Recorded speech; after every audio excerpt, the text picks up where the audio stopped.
গল্পের নাম ভাটমারা গ্রামের সকালবেলা। ভাটমারা নদীর ধারে একটি ছোট্ট শান্ত গ্রাম। গ্রামের মানুষগুলো যেমন পরিশ্রমী তেমনি সরল।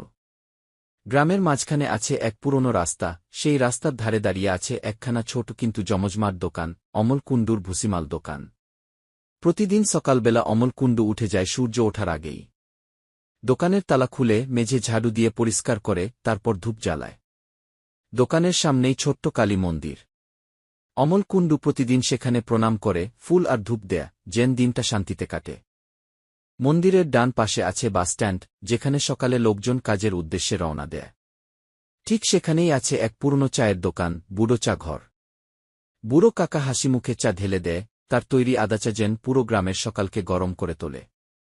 দোকানের সামনে সর্বদা ভিড় জমে, কেউ চা খাচ্ছে, কেউ গল্প করছে, কেউ বা অমল কুণ্ডুর দোকান থেকে মাল কিনে নিয়ে যাচ্ছে। রাস্তার ওপারে আছে একখানা ছোট্ট মিষ্টির দোকান। দোকানদার প্রতিদিন গরম গরম রসগোল্লা, চমচম আর সন্দেশ তৈরি করে। সেই গন্ধে যেন পুরো ভাটমারা গ্রাম ভরে যায়। মিষ্টির দোকানের পাশে থাকে এক ঠেলাগাড়ি, রাতে বেরোয় সে, নাম ছোট্ট বুড়ো।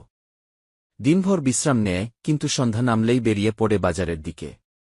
ফুচকা, চাট আর মাংসের গন্ধে চারদিক মাতিয়ে দেয় সে। গ্রামের বাচ্চা থেকে বুড়ো, সবাই অপেক্ষা করে ছোট্ট বুড়োর ফুচকার জন্য। এভাবেই দিন কাটে ভাটমারা গ্রামের মানুষের। অমল কুণ্ডুর ধূপের গন্ধে শুরু হয় সকাল, বুড়োর ফুচকার গন্ধে শেষ হয় রাত। কালী মন্দিরের ঘণ্টাধ্বনি, চায়ের দোকানের কাপে টুংটাং শব্দ, আর মানুষের হাসির আওয়াজে ভাটমারা গ্রাম যেন প্রতিদিন এক নতুন গল্প হয়ে ওঠে। এই হল ভাটমারা গ্রামের মিষ্টি সকাল থেকে রঙিন রাতের গল্প।